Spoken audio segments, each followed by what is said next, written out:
হয় সেই 2024 সালের জুলাই আগস্ট মাসে সেই স্বৈরাচার ক্ষমতা ধরে রাখার জন্য 1400 মানুষকে হত্যা করেছে, 20,000-এর মতন মানুষকে তারা বিভিন্নভাবে আহত করেছে, হাজারের উপরে মানুষ অন্ধত্ব বরণ করেছে। এবং আজ আমাদের এখানে সেই সামনে জুলাই শহীদদের পরিবার, জুলাই আহত যোদ্ধারা আমাদের সামনে বসে আছে। এই যে প্রিয় ভাই বোনেরা, এই যে মানুষগুলো গত 16 বছরে জুলাই আন্দোলন ধরে গত 16 বছরে হাজারো হাজারের মানুষ নিজের জীবন উৎসর্গ করেছে, বহু মানুষ পঙ্গুত্ব বরণ করেছে। এই যে তাদের আত্মত্যাগ, এই আত্মত্যাগকে আমরা বৃথা যেতে দিতে পারি না। পারি কি আমরা? বৃথা যেতে দিতে পারি না। তারা আমাদের গণতান্ত্রিক অধিকার ফিরিয়ে এনে দিয়েছে। প্রিয় ভাই বোনেরা, 1971 সালে বাংলাদেশের মানুষ জীবন বাজি রেখে যুদ্ধ করেছিল। সেই যুদ্ধের মাধ্যমে আমরা আমাদের এই দেশকে স্বাধীন করেছি। 2024 সালের জুলাই যোদ্ধারা তারা নিজের জীবন উৎসর্গ করে, নিজের সবকিছু বিসর্জন দিয়ে সেই স্বাধীনতাকে তারা রক্ষা করেছে।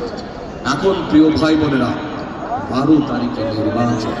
এই নির্বাচনে মানুষ তার রাজনৈতিক অধিকার প্রয়োগ করবে, কিন্তু শুধু রাজনৈতিক অধিকার প্রয়োগ করলে আজকে চলবে না।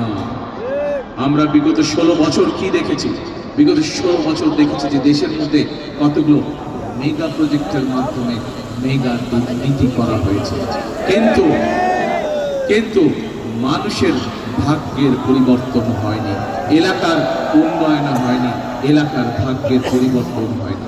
যদি এলাকার ভাগ্যের পরিবর্তন হতো, যদি এলাকার মানুষের ভাগ্যের পরিবর্তন হতো, যদি এলাকার উন্নয়ন হতো, তাহলে আজকে এই যে ধানের শীষের প্রার্থী ববি হাজরা তার বক্তব্যে যেই কথাগুলো বলেছে, এলাকার বিভিন্ন সমস্যা নিয়ে যেই কথাগুলো বলছে, সেই সমস্যাগুলো তো থাকার কথা ছিল না। ছিল সেই সমস্যাগুলো আছে বলেই প্রমাণিত হয় যে গত 16 বছর এই দেশে শুধু ঢাকা 13 নয়, বাংলাদেশের কোনো অঞ্চলে কোনো কাজ হবে। শুধু কি কাজ হয়েছে? মেগা প্রজেক্ট হয়েছে। কোথায় কোথায় দুর্নীতি করা যায় সেভাবে প্রজেক্ট গ্রহণ করা হয়েছে। প্রিয় ভাই বোনেরা, আজকের এই নির্বাচনী জনসভা এবং যে নির্বাচন, সেই নির্বাচনে আমাদেরকে অর্থবহ করতে হবে। যে মানুষগুলো তাদের জীবন উৎসর্গ করে আজ এই পরিস্থিতি তৈরি করেছে, বাংলাদেশের সুযোগ তৈরি করে দিয়েছে, এই সুযোগ আমাদেরকে কাজে লাগাতে হবে। এবং কি সেটা হচ্ছে আমাদেরকে এই দেশের মানুষের ভাগ্যের পরিবর্তনের রাজনীতি শুরু করতে হবে। কি কাজ সেটা? এই দেশকে পুনর্গঠনের কাজ শুরু করতে হবে। এই দেশের ভাগ্য, এই দেশের মানুষের ভাগ্যের পরিবর্তনের কাজ শুরু করতে হবে।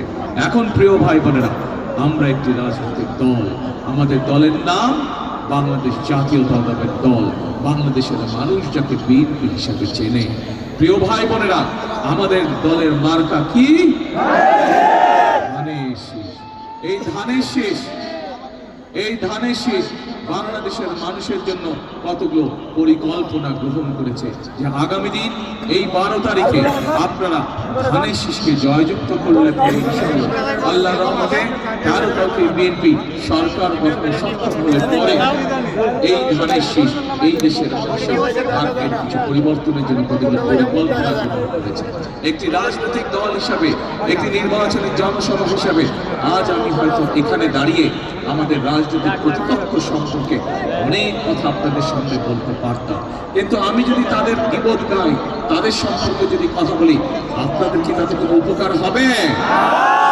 মানুষের কোনো উপকার হবে না, এলাকার মানুষের কোনো উপকার হবে না, দেশের মানুষের কোনো উপকার হবে না। আজ দরকার কর্মসূচি দেশের জন্য, আজ দরকার কর্মসূচি মানুষের ভাগ্যের পরিবর্তন।